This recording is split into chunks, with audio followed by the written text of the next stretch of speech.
Hello, my beautiful love is the world, it's me, Queen Nightmare, and I am going to do, I think, part 5 and 6, because I'm planning to do 2. It's called The Mistake. Author's note. If there are any spelling mistakes in here that I forgot to fix, I'm sorry. My dog is currently laying on my arms, making it hard to type. Okay. Harry's POV. The next morning, I lay awake, cuddled to Severus, who was still asleep. I lay there tracing my cuts that I didn't let Severus heal. He awoke and watched me tracing my scars. You should really go to Madame Pomfrey for those, he said, startling me. I told you, I've gone to her too many times for these injuries. She'll inform Vernon, and who'll make sure I actually kill myself, I said, looking at him. He had a slight smile on his face. I looked at him confused. You know, you look cute in your boxers with your bedhead, he said, rolling on top of me. It was Saturday. We really had nothing to do. I kissed him on the lips, and he kissed back. Harry, we can't do anything until we bonded, he said, and I looked at him in disappointment. Savvy, don't you have to bite me for us to bind? I asked, looking at him. He sighed and spoke after a moment's pause. Yes, I do, Harry. But after I bite you, we fall asleep for God knows how long. And Draco and Crabbe and Goyle all have detention at 8 tonight, he said, sounding a bit sad. But, Savvy, can't you postpone the detention until tomorrow night? I asked, hoping he'd say yes. Yes, I can. I'll Dumbledore about it and ask him to tell Draco, Crabbe, and Goyle that their detention is tomorrow night instead of tonight, he said, getting up and walking to a piece of parchment. Savvy, does Dumbledore know about you being a vampire? I asked in a confused tone. Yes, he does, but I'm sure he saw this day coming, he said, finishing his letter to Dumbledore and giving it to Hedwig. He came over to me. I sat on his lap and kissed him. So when are we going to do it? I can't believe those words came out of my mouth. I asked, and he looked at me confused. When are we going to bite? When I'm going to bite you? When are you going to bite me, I mean? Oh, after breakfast. Let's go, he said. Why am I acting like a Transylvanian vampire? He said, noticing we had a couple of minutes left until breakfast started. He got up, put on some clothes. I did the same, and when I tried putting on his cloak, he took it from me and threw on my Gryffindor cloak instead. You aren't wearing my cloak after what happened last time, he said. And I sighed, putting my cloak on, and we walked to walked to breakfast. Cool space-time music, leading you to the future, 'cause breakfast is boring. Same, but I still like eating. Harry's POV. When we got back to our room, I took off everything and put on sweatpants as Severus stared at me. What? Do I have something on my face? I asked, embarrassed. I might have egg or something on my face. No, Emerald. Just the way you did that was hot as hell, and I just wished I was the one taking off your clothes. I guess, he said, making me blush. So when will you bite me? Wait, wrong accent. So when will you bite me? I asked, and he chuckled, to which I was confused. Harry, you are very eager, I see, he says, and I roll my eyes playfully. Well, I am very tired of having to hide out in bathrooms when I have a boner jerking off to memories of you being hot as hell, I said. This time he was the one who blushed slightly. Okay, go to the bedroom. I will be in there in a bit, he said, and I walked in the room. A few moments later, he walked in wearing a pair of Vernon's sweatpants he gave me. Those fit you? I asked, surprised, and he chuckled. Well, I saw a pair of sweatpants that were much too big for you, so I put them on and they fit, he explained. He walked over to me and I scooted over. Let him sit down when he did, so I sat on his lap and kissed him. He kissed back eagerly and traced kisses down my jaw and to my neck. Where my pulse was. I prepared myself for what was about to happen and moved my head to the side as my neck was exposed to him. I felt his tongue against my neck, then his fangs piercing my skin. I groaned in pain at first and moaned a little when I started adjusting to it. He pulled back and smirked, then bit his wrists so that I could drink some of his blood. I did as instructed and fell back on his side and fell asleep that he did the same. Next morning, Severus's POV. I woke up the next morning and Harry was still asleep. I looked at the clock and it was 5 a.m. Harry soon woke up and looked at me. Is it done? He asked, and I nodded my head. Curling up to him and falling back asleep, I felt him do the same. Harry's POV. I woke up at 8 and Sevy was still asleep. I kissed his cheek and he stirred waking up. He went to breakfast and he let me wear his cloak again, knowing I wasn't going to give up till he let me wear it again that day. We did nothing but cuddle until 8 that night came. Sevy, can I come with you? I asked. He shook his head and led me to his classroom, where we waited for the other 3. I was sitting on Severus's lap, and I fell asleep, till I heard crashing from somewhere in the room. I woke, with a start, my wings erupted out of my back, ripping my shirt. Ah! I said, not realizing it. I said it out loud. What is it, Emerald? I heard Sevy ask from above me. My wings ripped my shirt, I said, pouting. He chuckled at that, and then glared at the other 3 who stopped working to examine my wings. It's okay. Why don't you take it off and see if you can fly with your wings, he said in a reassuring voice. Okay, I said, willing away my wings and taking off my shirt. Then, willing them back out, I fluttered them a bit, then hovered above the ground.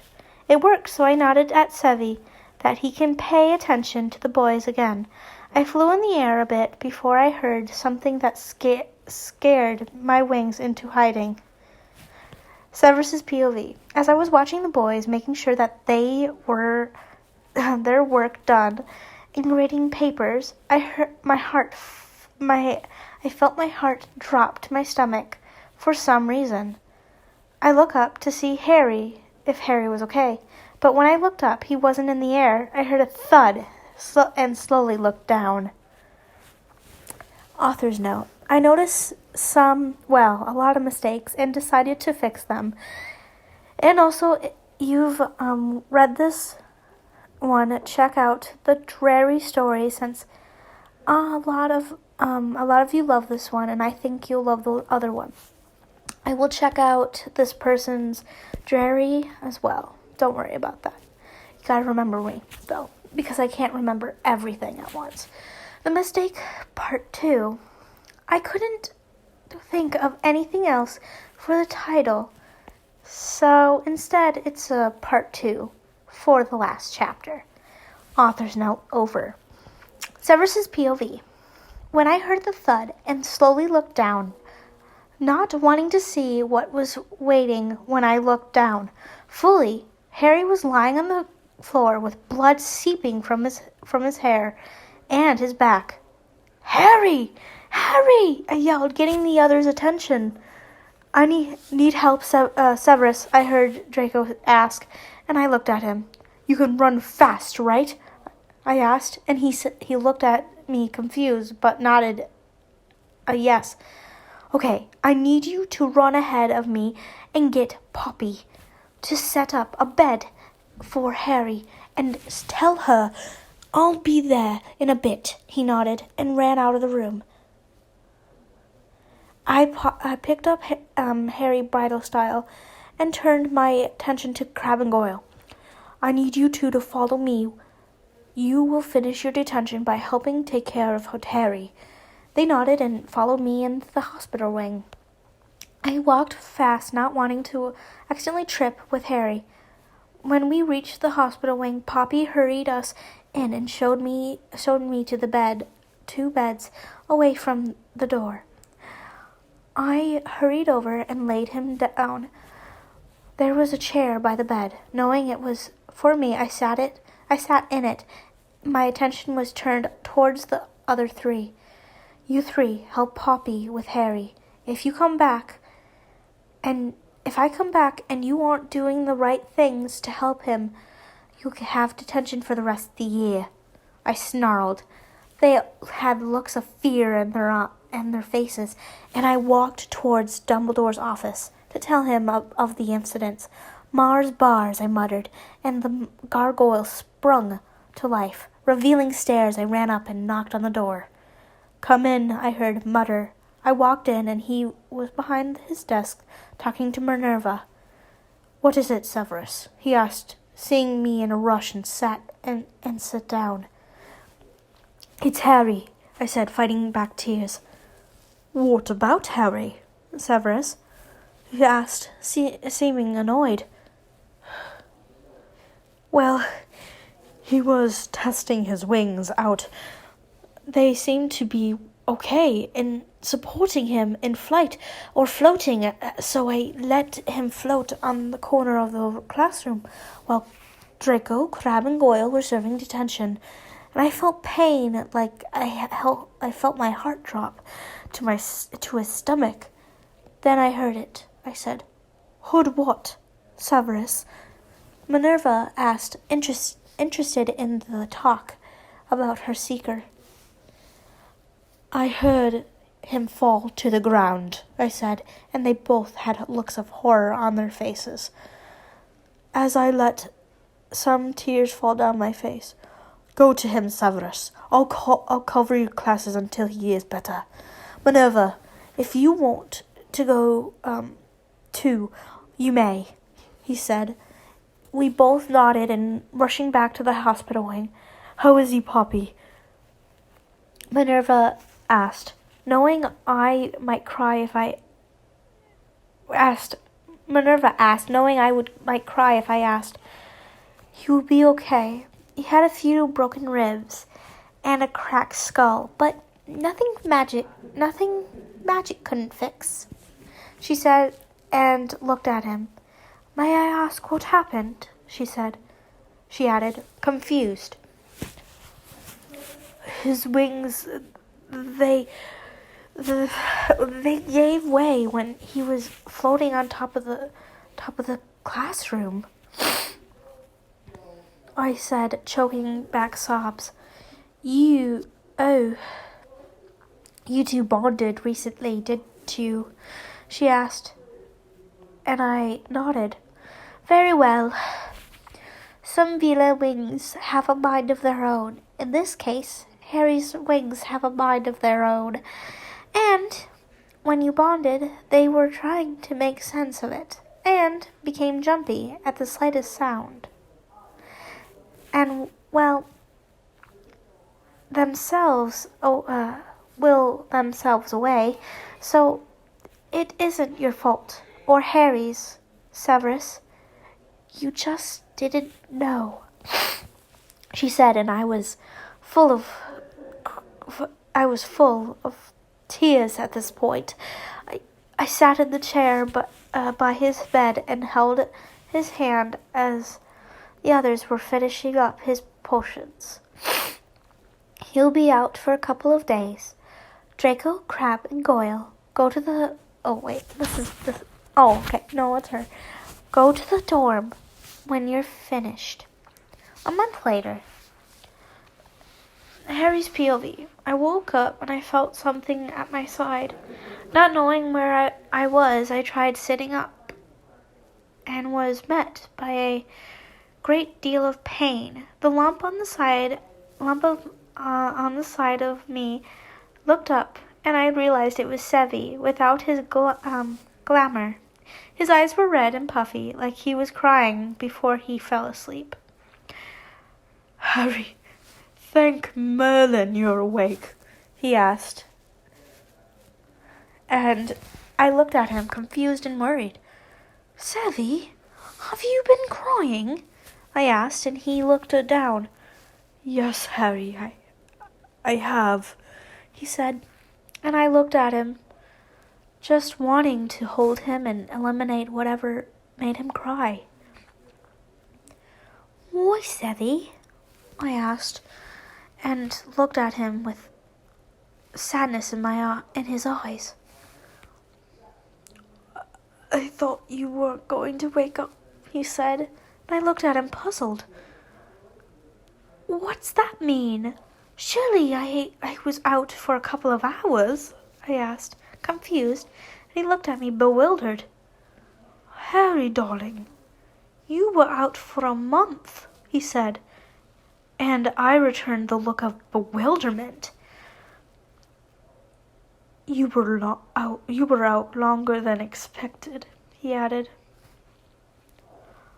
Who was supposed to take care of me when I fell? And what about your classes? Harry, Draco, Crab, and Goyle were taking care of you for the rest of their detention. I taught class after a few days and came back here every night, he said, looking down. Oh, Sevi, I'm sorry. Why did you come back? Instead of to our room. If it just made you sad, I asked, and he looked at me puzzled. Harry, I came back here because I love you, and I wanted to be here when you woke up, he said, looking at me with love in his eyes. I love you too, Sevi. When I said this, he looked at me and was about to kiss me when Madame Pomfrey came bustling. You shall not pass. Sorry, I had to ruin the seriousness and the love. Her busting in, being like, no kissing, not in public. Oh, Harry, you're awake. Good, she said, walking over to me and closing the curtain around my bed, blocking Severus from view. Okay, Harry, I need to do some tests on you to see your healing process since you've been out for a month, she said, but I didn't cooperate. No, not till I see Sevi, I said, pouting. You've been with him since you woke up, she said, looking at me puzzled. I don't care. I want Sevi, I said, in a childlike voice. She looked at me puzzled, sighed, and opened the curtain, revealing Sevi. Sevi! I said with excitement, to which he chuckled. Now, may I do the tests? She asked, annoyed. Yes, you may, I said, and as she neared me with her hand outstretched, Severus growled. Sorry, I guess since I haven't seen him awake in a long time, and since he is very vulnerable to pain, I got carried away, he said. I chuckled when he blushed. This is why I had the curtain closed, Harry, she said, even more annoyed, and closed it again. I huffed, but let her do the tests. When she was done, she opened the curtain and gave me pain potions. When can I leave? I asked, wanting to cuddle with Sevi and maybe more. Tomorrow, she said. I huffed out of breath, and Sevi just looked at me, amused of how childish I was acting. Next day, Severus's POV. Harry was being let out today and was happy as ever. He was basically jumping up and down. I got it, he growled at Poppy, which snapped me out of my thoughts. Harry, be nice. Wait, wrong person. Harry, be nice, I said, looking at him. How am I supposed to be nice when she keeps hounding me? He asked, still sneering at Poppy. Fine. If you can't be nice, you can't wear my cloaks, I said, and this immediately softened his expression. Fine, I'm sorry, Poppy, he said, without a sneer.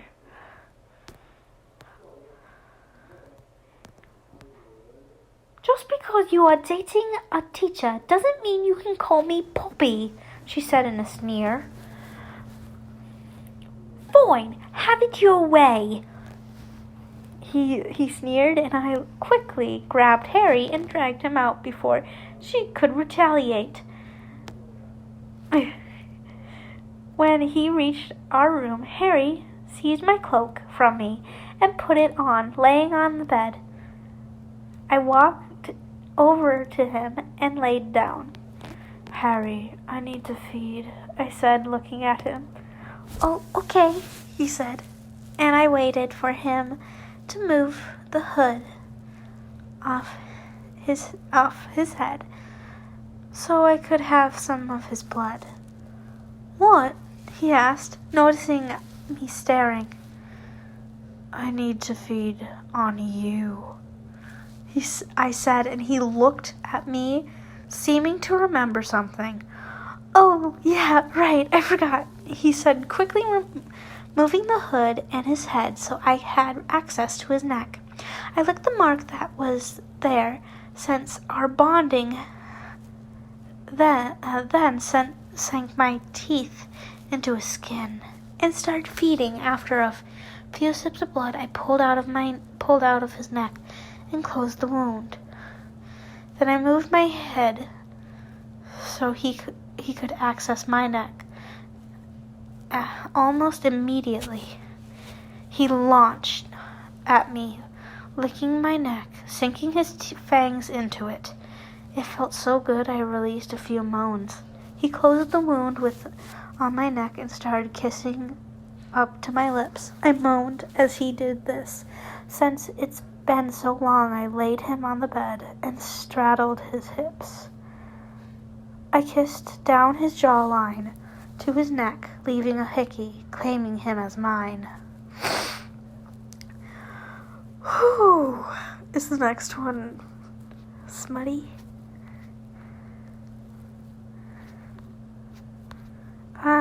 There's talk about boners and love.